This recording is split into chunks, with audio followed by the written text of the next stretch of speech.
능력입니다. 말씀은 능력입니다. 말씀을 읽을 때 믿음으로 선포하시기 바랍니다. 말씀을 들을 때 마음에 따하면 아멘으로 화답하시기를 바랍니다. 생명의상 8월 28일 본문 창세기 15장 12절부터 21절 말씀 중 13절, 14절 함께 합독하겠습니다. 여호와께서 아브라함에게 이르시되 너는 반드시 알라.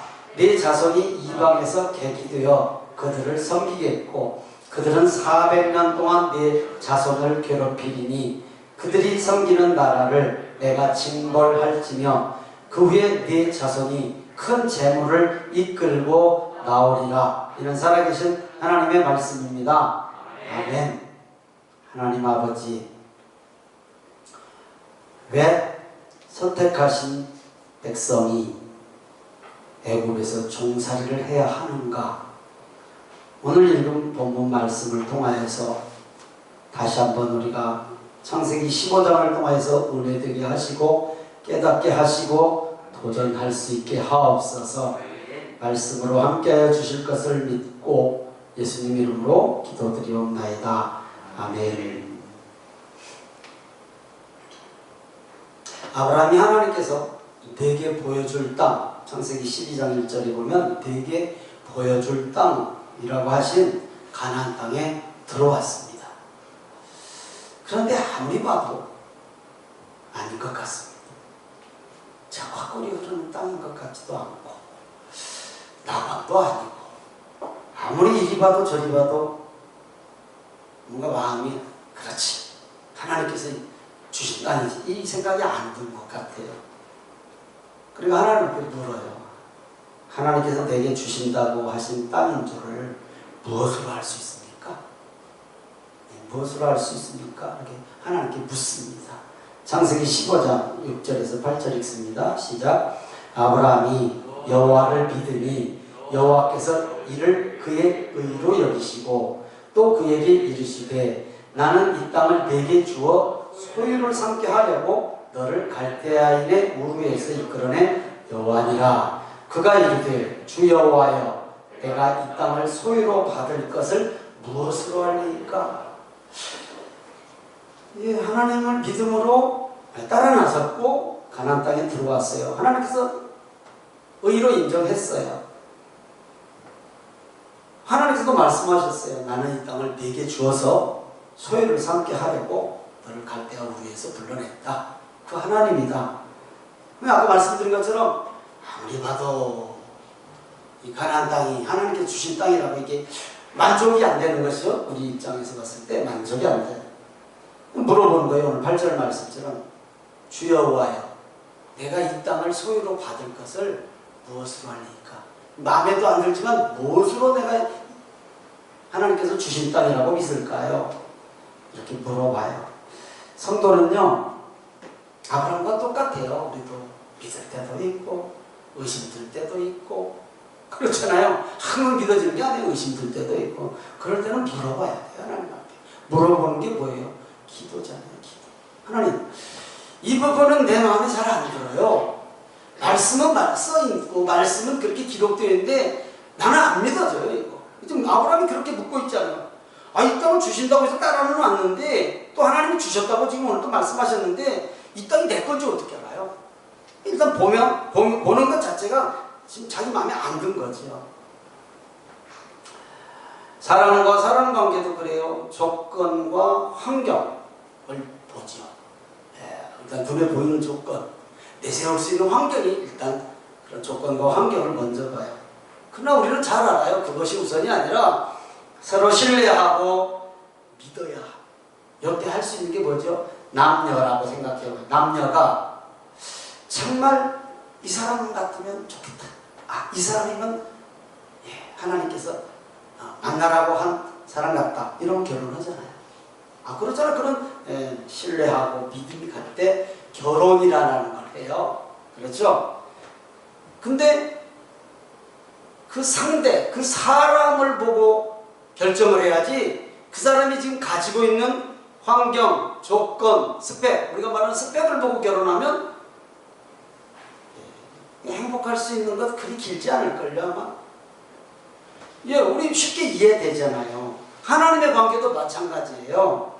하나님 그분을 믿고 그분의 말씀을 믿고 따라가는 것으로 만족해야 돼요. 그런데 많은 사람들이 복을 보고 하나님께서 주실 복, 어떤 또 내게 주신 능력, 은사, 또 내게 주실 어떤 좋은 환경, 이런 것을 바라보면 받으면 좋고 또 주실 수 있는 하나님이지만 못 받을 사람도 있고 안 주실 때도 있거든요. 그러면 신족해요. 보는 관점이 벗어났기 때문에 그래요. 하나님을 봐야 되는데, 그 사람의 됨됨이를 봐야 되는데, 그 사람이 소유하고 있는 것, 그 사람의 조건, 환경을 보고 나중에 문제 될 수 있다는 거 우리는 100% 이해할 수 있을 것입니다. 하나님이 믿어져야 하나님의 말씀, 하나님의 약속이 이루어집니다. 아멘. 믿어야 이루어지죠. 믿어야.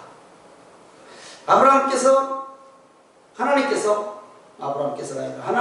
아브라함에게 계약을 하자고 하십니다. 너 나와 계약하자. 네가 그렇게 믿지 못하니 계약하자. 그렇죠? 우리도 사람과의 관계에서 이렇게 걱정하지 마요. 그러면 확실하게 하는 행위가 계약이잖아요. 그렇잖아요. 계약이 있잖아요. 거기에 더 확실하면 뭐 공증도 서더라고, 보증인도 세우더라고. 그렇게 계약하잖아요. 그 일반적인 행위잖아요. 하나님도 마찬가지예요. 하나님께서도 아브라함이 지금 확신이 안 들어. 이걸 과연 주셨다고 하는데 어떻게 믿어요? 뭐 어떤 그런 지금 아브라함의 마음이잖아요. 그러니까 하나님께서 그럼 계약하자. 하나님은 우리에게도 확신할 수 있도록 계약하고자 하십니다. 계약하고자 하신다니까요. 계약하고자 해요. 확신 주시기 위한단 말이에요. 확신을 주시기 위해서 하나님도 함께 하신다라고요. 계약이 뭐예요? 언약이잖아요. 언약이 뭐예요? 말씀이잖아요. 창세기 15장 9절 10절입니다. 시작.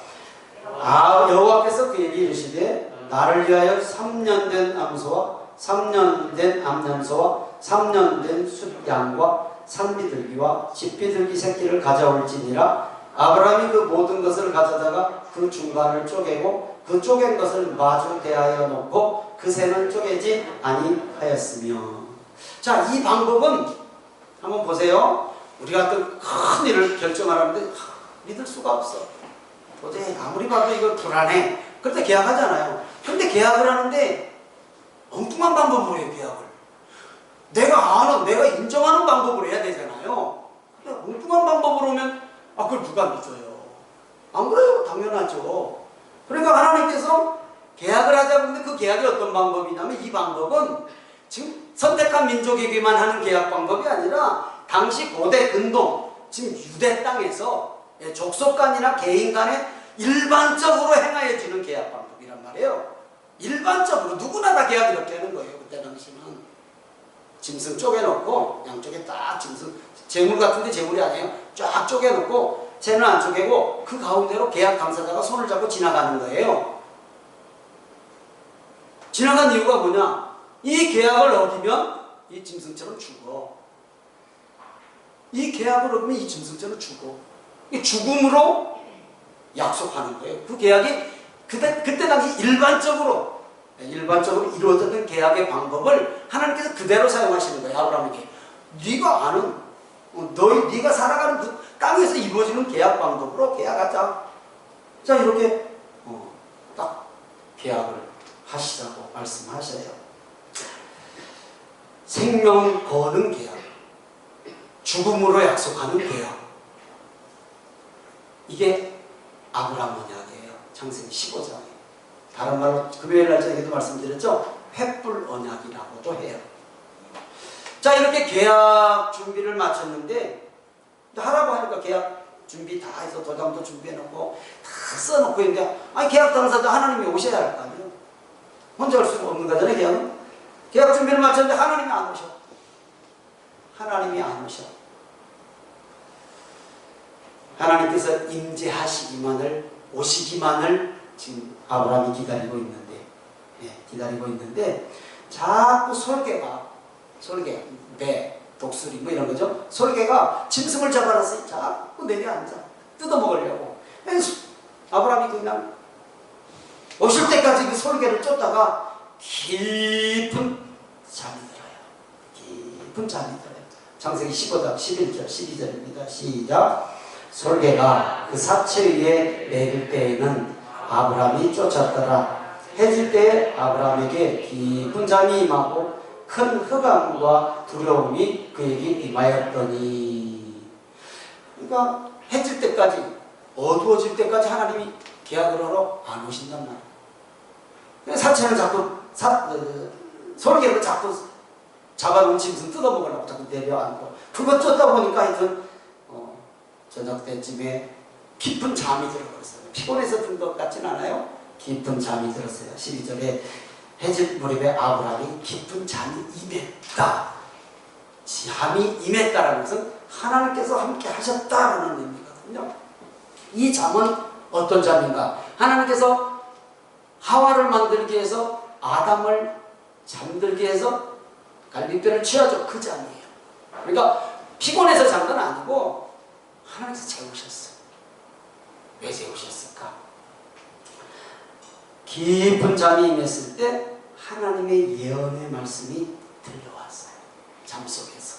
그게 오늘 읽었던 창세기 15장 13절 15절 다 같이 있습니다. 시작. 여호와께서 아브라함에게 이르시되 너는 반드시 알라. 내 자손이 이방에서 객이 되어 그들을 섬기겠고 그들은 400년 동안 내 자손을 괴롭히리니 그들이 섬기는 나라를 내가 징벌할지며 그 후에 내 자손이 큰 재물을 이끌고 나오리라. 너는 장수하다가 평안히 조상에게로 돌아갈 장사될 것이리요. 이게 무슨 말씀인지 아시죠? 애굽의 종살이에요. 지금 애굽. 나중에 야곱이 자녀들을 이끌고 애굽으로 들어가잖아요. 기근 때문에 요셉이 만나러. 그 얘기하는 거예요. 그리고 400년 후에 출애굽하잖아요. 이해할 수 없는 말씀이잖아요. 아니, 하나님께서 따라 나서라고 그래서 지금 가나안 땅에 들어왔으면 잘 살게 해주셔야지. 이거 우리 생각이잖아요. 아니, 하나님께서 예수님 잘 믿고 열심히 하고 나름대로 최선을 다하면 뭐 잘 살게 해주셔야지. 아니, 왜 이런 종살이를 해야 되는가? 물론 아브라함 시대는 아니에요. 이삭, 야곱의 시대에 이제 두 대를 지난 후의 얘기를 예언하고 있어요. 이해할 수 없는 말씀이거든요. 하여튼 이해가 안 돼요.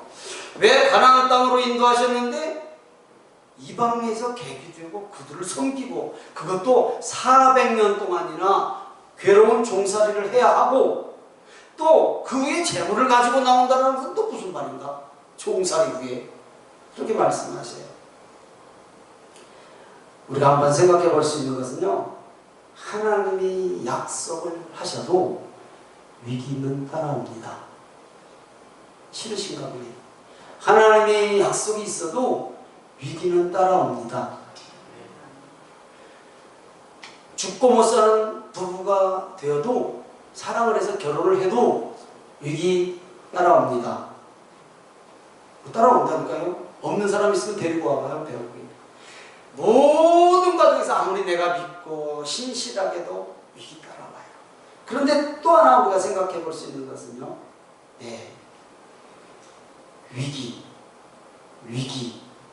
위기는요 복도 따라와요. 위기 때 잘 말씀대로 감당하고 따라가면요 분명히 복도 동반된 줄 믿습니다. 예, 당연하죠.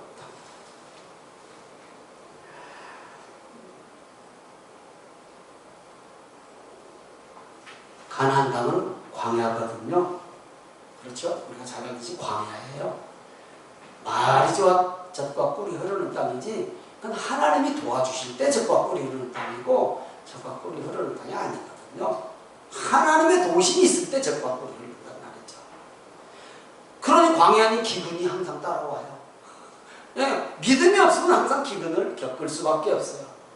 롯이 그쪽으로 갔다가 나중에 그냥 죄로 그냥 확 뒤집어졌듯이 그 땅은요 하나님 없이, 하나님의 도움 없이는, 믿음 없이는 살 수 없는 땅이 그 땅이에요. 그걸 신명기 11장에 잘 말해주고 있어요. 신명기 11장 10절, 11절, 14절 같이 읽습니다. 시작. 내가 들어가 차지하려 하는 땅은 내가 나온 애굽 땅과 같지 아니하니 거기에서는 너희가 파종한 후에 발로 물대기를 채소의 댐과 같이 하였거니와 너희가 건너가서 차지할 땅은 산과 골짜기가 있어서 하늘에서 내리는 비를 흡수하는 땅이었어도 하늘에서 내리는 비를 모아둘 수 있는 땅이 좋은 땅이잖아요. 그래야 필요할 때 쓰는데 하늘에서 내리는 비를 흡수해버려. 모래 땅이란 말이에요. 광야. 그러니 농사를 못 져요. 14절 시작. 여호와께서 너희의 땅에 이른 비 늦은 비를 적당한 때에 내리시니 너희가 곡식과 포도주와 기름을 얻을 것이요. 그러니까 하나님께서 그 땅에 이른 비 또 늦은 비 꼭 필요할 때 적당한 때에 비를 안 내려주시면 그 땅 광야란 말이에요. 기근이 항상 따라있는 땅이란 말이에요.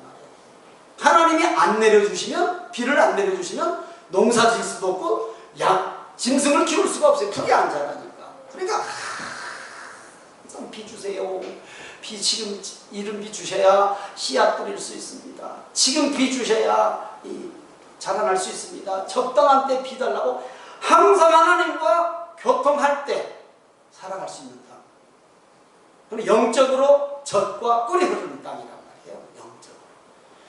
세상적으로 보면 광야라고요. 광야. 농사할 수 없는 땅. 하나님만 바라보아야 살 수 있는 땅. 하나님이 비를 내려주셔야 살 수 있는 땅입니다. 여러분, 하나님을 믿는 성도들은요, 하나님과 항상 영적 교통이 있을 때 복받기를 주님으로 축원합니다. 여러분 알아들으셨다는 얘기, 아멘 쉽게 못해요. 알아들으셨다는 얘기예요. 다시 한번 말씀드립니다. 믿음으로 아멘 하세요. 항상 하나님과 교통하고 하나님과 깨어있을 때 복받으시기를 주님의 이름으로 축원합니다. 진짜 그렇잖아요. 진짜 그게 하나님과 교통하고 있을 때 받고 하나님과 교통이 끊어지면 복이 안 돼. 그러니까 또 하나님 앞에 매달릴 수밖에. 그게 진짜 복이란 말이에요. 하나님 안 믿는 사람도 복 받아요. 하나님 안 믿는 사람도 많은 복 받고 살 수 있어요. 그러나 영원한 복이 안 되는 거예요. 일시적일 수 있고 하나님 앞에 우리 영혼을 맡기는 신령한 복은 아니란 말이죠. 다시 한번 말씀드립니다. 정말 하늘의 신령한 복 받기를 주님의 이름으로 축원합니다. 그 신령한 복이 기름진 복도 되기를 주님의 이름으로 축원합니다. 또 그 땅에는, 가나안 땅에는 가나안 족속들이 살고 있어요. 말씀드린 것처럼 허허벌판 다 가꿔진 땅을 하나님께서 주신 게 아니라 이미 가나안 7족속과 수많은 족속들이 살고 있다고요. 그 땅을 복된 땅이라고 들어가라고 하신 거예요. 침략이 빈번한 땅이에요. 그래서 롯도 잡혀서 아브라함이 가서 구해온 상황이 있잖아요. 침략이 빈번해요. 그냥 족속들이 서로 먹고 먹히고 그런 땅이에요. 그러니 아브라함이 가서 산다라는 것이 그렇게 쉽지 않아요. 그리고 하나님은 약속의 땅, 가나안 땅에 살고 있잖아요. 지금 7족속이지만 그 당시에는 지금 많은 족속들이 더 살고 있었어요. 이 족속을 아무리 저것들 내가 택한 백성이라고 저것들을 무조건 쫓아내시는 하나님은 아니거든요. 하나님께서 저들이 죄가 찼을 때, 죄가 꽉 찼을 때 저것들을 떨어내야 되는데 그 기간이 아직 안 됐단 말이죠. 그들이 죄악 찰 때까지 기다리시는 하나님이다 라는 것을 우리가 다시 알아야 돼요. 왜냐하면 성경은 아브라함의 혈통을 중심으로 성경에 기록되어 있다고 말씀드렸죠. 지난주에도 예수님이 태어나신 그 족보를 중심으로 기록되어 있지 세상의 관점으로 기록된 게 아니니까. 창세기 15장 16절입니다. 시작. 내 자손은 4대 만에 이 땅으로 돌아오리니 이는 아모리 족속의 죄악이 아직 가득 차지 아니함이니라 하시더니. 아모리 족속이라는 것은 가나안 땅에 사는 모든 족속을 통틀어서 그냥 딱 한 족속으로 그냥 말하는 거예요. 그 족속의 죄악이 아직 차지 않았어요. 죄악이 찼을 때 하나님께서 그들을 떨어내겠다라는 거예요. 자, 이런 주변 상황 속에서 하나님은 택한 백성, 아브라함을 통해서 지금 불러내신 택한 백성을 보호는 해셔야 돼요. 불러냈으니 보호하셔야 되고, 불러냈으니 성장을 시켜야 되잖아요. 불러냈으니 자녀는 줘야 될 거 아니에요. 그래서 하늘의 별, 바다의 모래, 땅에 티끌같게 많게 하시겠다고 했는데 보호는 하셔야 하고 성장은 시켜야 되잖아요. 또 선택한 민족으로서 선택한 제사장의 나라로서 나라를 만들어줘야 할 거 아니에요. 기틀을 만들 때까지 못자리에 심은 거예요. 못자리. 시골에서 농사 져보신 분은 알죠? 벽실을 그냥 다 논에다 뿌려서 나중에 추수하는 거 아닌가? 이거 못자리에다가 그냥 다 키워서 또 뽑아서 가서 일일이 심어서 나중에 수확을 한 것처럼 이스라엘 백성을 시간이 될 때까지 못자리로 삼은 땅이 애굽이다. 왜냐면 애굽은 기근이 없어. 나중에 기근이 올라오니까 하나님께서 요셉 보내셔가지고 또 기근 딱 막아줬잖아요. 그리고 막 세상에 기근이 되니까 그때 야곱을 통해서 70명을 집어넣잖아요. 애굽에다. 그래서 거기서 민족을 만들잖아요. 그러듯이 하나님께서 제사장의 나라로 키울 수 있도록 못자리로 삼은 땅이 애굽이다 라는 것을 기억하시기를 주님의 이름으로 축원합니다. 애굽을 영적인 못자리로 삼은 거예요. 4대 동안 400년 동안. 다시 아브라함과 하나님의 계약 자리로 돌아갑니다. 하나님은 지금 아브라함과 언약, 계약, 횃불 언약, 아브라함의 언약이라고 했죠. 이 계약을 하시는 것입니다. 준비한 짐승의 사체를 양쪽으로 딱 세워놓고 지금까지 계약 당사자 둘이 그냥 손을 잡고 그 가운데 지나감으로써 아까 의미 설명했죠. 어기면 이 짐승들까지 쪼개져서 죽어. 이 의미로서 지나갔는데 지금까지 그런 방법은 다 알아 아브라함도. 하나님이 다른 방법을 쓰셔요. 창세기 15장 17절입니다. 시작. 해가 져서 어두울 때에 연기나는 화로가 보이며 타는 횃불이 쪼갠 고기 사이로 지나가라. 둘이 손을 잡고 지나가는 게 일반적 양식 계약 방법인데 지금 계약 방식은 갖춰놨는데 아무도 안 지나가고 둘이 가지도 않고 화로를 펴놨는데 거기서 불이 나와서 횃불이 돼서 쪼갠 고기 사이로 확 지나가세요. 그래서 횃불 언약이라고 그러는 거예요. 횃불은 하나님의 현현이죠. 하나님이 불로 계약하신 거예요. 이 계약 어기면 불이 타 죽어. 이 불은 하나님이고 하나님의 일방적 계약이에요. 아브라함과 같이 안 갔어요. 혼자 가셨어요. 왜냐하면 아브라함과 같이 갔으면 아브라함 죽어야 되거든요. 그 계약 못 지키거든요. 나중에. 혼자지만 이 계약은 내가 지켜. 내 인격을 걸어. 내 하나님인 내가 이 계약, 이 언약 지켜. 말씀은 절대 변하지 않는다. 하나님의 말씀 이루어짐을 믿습니까?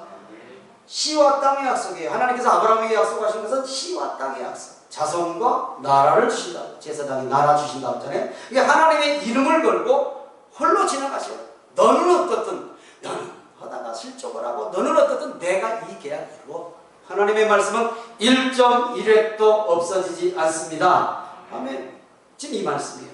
하나님께서 아브라함에게 가라고 하신 그 땅은 하나님이 준비해 놓으신 낙원이 아니란 말입니다. 아까 말씀드린 것처럼 가나안 족속들이 진을 치고 살아요. 많은 족속들이. 그 족속들이 창세기 15장 18절에서 21절이 나와있어. 같이 읽습니다. 시작. 그날에 여호와께서 아브라함과 더불어 언약을 세워 이르시되 내가 이 땅을 애굽 강에서부터 그 큰 강 유브라데까지 내 자손에게 주노니 곧 겐 족속과 그니즈 족속과 감몬 족속과 헷 족속과 브리스 족속과 르바 족속과 아모리 족속과 가난 족속과 기르가스 족속과 여부스 족속의 땅이니라 하셨더라. 10족속. 그 중에 제일 힘세고 큰 아모리 족속을 통칭해서 가난 족속이라고 그래요. 10족속이 살고 있어요. 이 땅을 하나님께서 주셨대. 적과 꿀이 흐르는 땅이라고. 그래 아브라함이 증거대라고 했잖아요. 아까 했잖아요. 증거대십시오. 이거 어떻게 제가 알아요? 이런 땅. 죄악으로 더럽혀져 있는 땅이에요. 가나안 땅은. 그 땅을 기경하라고 하는 거예요. 이스라엘 민족을 그 땅에 가나안 땅에 집어넣으면서 그곳에 죄악으로 물든 족속들을 몰아내고 하나님의 나라를 만들라라는 거예요. 죄악으로 묵혀있는 땅을 갈아엎어서 기경시켜서 복된 땅을 만들라라는 거예요. 복된 땅. 우리에게도 이 땅 주셨거든요. 우리에게도 이 땅을 주셨어요. 어디예요? 질문 하나 합니다. 우리 성도님들에게 주신 이 땅이 어디입니까? 소유 땅? 쌍문 땅? 땅 끝까지 주셨다고 했어요. 그렇잖아요. 땅 끝까지 증인되라. 땅 끝까지 주셨어요. 온 세상이 우리 땅이에요. 그러면 이 우리 땅이 무슨 의미예요? 선교해야 할 땅이고 전도해야 할 사람임을 믿으십니까? 아멘이죠. 우리에게 그 사명 주신 거예요.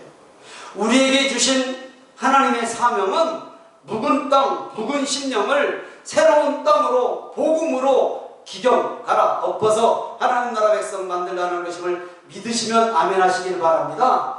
죄악으로 묶여있는 한 영혼을 복음으로 갈아 엎으라는 거예요. 기경시키라는 거예요. 이 일 우리가 하셨고 우리가 했고 우리가 해야 하고 이 일을 위해서 먼 날, 아브라함 시대로부터 먼 날 예수님께서 이 언약을 성취하시기 위해서 골고다 십자가의 길을 생명 내놓고 생명 걸고 홀로 걸어가시는, 둘이 안 걸어가시고 홀로 걸어가시는 하나님이신 예수님께서 이 언약 성취하기 위해서 땅 끝까지 이르러 영원 살리기 위해서, 열매 맺기 위해서 바로 주님이 십자가에서 우리를 위한 대속의 제물이 되시고 다시 살아나셔서 영원한 생명을 확증하여 주신 피의 언약, 십자가 언약임을 믿으시기를 주님의 이름으로 축원합니다.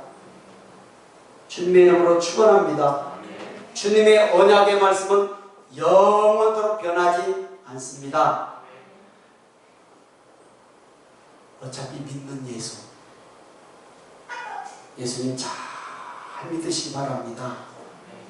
예수님 잘 믿으시기 바랍니다. 대충 믿지 마시고 이왕 믿는 것, 안 믿으려면 몰라도 이왕 믿는 예수 잘 믿으시기 바랍니다.